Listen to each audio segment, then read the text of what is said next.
Greetings, fellow adventurers, and welcome back to my channel. Hello, fellow enthusiasts. Today, we're diving deep into the fascinating world of Christie. Ralph Christie, 11 May 1925 November 1998 was a British historian specialising in late 18th Britain.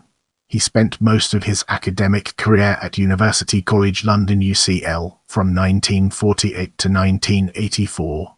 Moving on to the next segment, we have early life. He was born in Preston, Lancashire, to John Reed Christie and his wife, Gladys Lillian Watley Christie.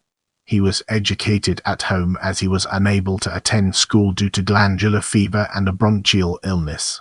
After his recovery, he moved to Worcester to live with an aunt and was educated at Worcester Royal Grammar School. He was senior prefect in his last year and his chosen sixth form subjects were history and English literature. He represented Worcester Grammar at the 1937 Empire Rally and was impressed with Stanley Baldwin's speech. However, he was opposed to appeasement, regarded Nazism as barbarism and treated left-wing opposition to rearmament with contempt. He went to Magdalen College, Oxford in 1938 to study modern history. In 1940 South. Lewis taught him political theory, but his studies were interrupted by the Second World War, where he volunteered for non-combatant duties due to ill health in the Royal Air Force. He served in the equipment branch from August 1940 to April 1946 and ended as a commissioned officer. He later regarded his war service as the most important thing he had done in his life. He spent periods of inactivity reading political theory, including Bertrand Russell's Power, a New Social Analysis and R.G. Collingwood's New Leviathan. He returned to Oxford in April 1946, where his history tutors were Kelvin E. Macfarlane and A. J. P. Taylor. Christie later wrote that he had greatly enjoyed Taylor's tutorials because he displayed his iconoclastic thinking in a period of later modern British history which greatly interested me. In 1948 his father died and he graduated later in the year with second-class honours. Now, let's redirect our focus towards academic career and discover its significance in our narrative. In 1948, whilst still at Oxford, J. East Neil offered Christie an assistant lectureship in history at University College London. Christie accepted Neil's offer and replied, "Mr. A. J. P. Taylor here has said he will procure me an introduction to Professor Namier in order that I may get advice on my proposed subject for research." Christie adopted Namier's historical method, and his first work, The End of North's Ministry 1958, was the second volume in Namier's series, England in the Age of the American Revolution. Christie paid tribute to Namier in the book's preface. To Sir Lewis Namier I owe many thanks, first, when I had only met him in his books, for prompting in me a strong desire to know whether his picture of politics and party structure at the accession of George I was still valid for the period some 20 years later, when the political system was under strain as a result of defeat in the American War of Independence, and, since this study began, for his guidance and encouragement. A. J. P. Taylor, who had quarrelled with Namier a year before, said in his review of The End of North's Ministry that Christie had demonstrated that Namier's ideas about 18th century politics had been proved wrong by one of his leading disciples. Christie later wrote that Taylor's review had demonstrated utter ignorance of the whole general thrust of my book. He dedicated his last book, British Non-Alignments, 1995, to Namier. Christie held the assistant lectureship in history until 1951, when he was promoted to lecturer, a post he held until 1960. He was then appointed reader before being promoted to professor, Dean of Arts 1971-73, chairman of the history department and Astor Professor of British History. In 1964 he became joint literary director with Geoffrey Barrow of the Royal Historical Society, which they held for 6 years. According to Negley Hart, Christie told him that he had become an historian because he wanted to understand why for centuries intelligent people had believed in Christianity.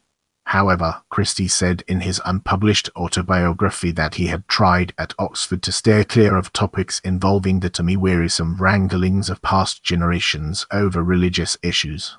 In his second work, Wilkes, Wivell and Reform, The Parliamentary Reform Movement in British Politics, 1962, Christie explored the movement for parliamentary reform that was led by John Wilkes and Christopher Wivell.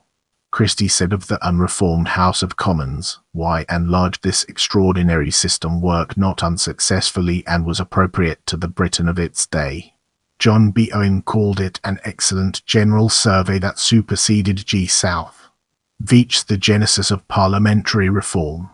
His third book, Crisis of Empire, was a scholarly narrative of the relationship between Britain and the American colonies between 1754 and 1783.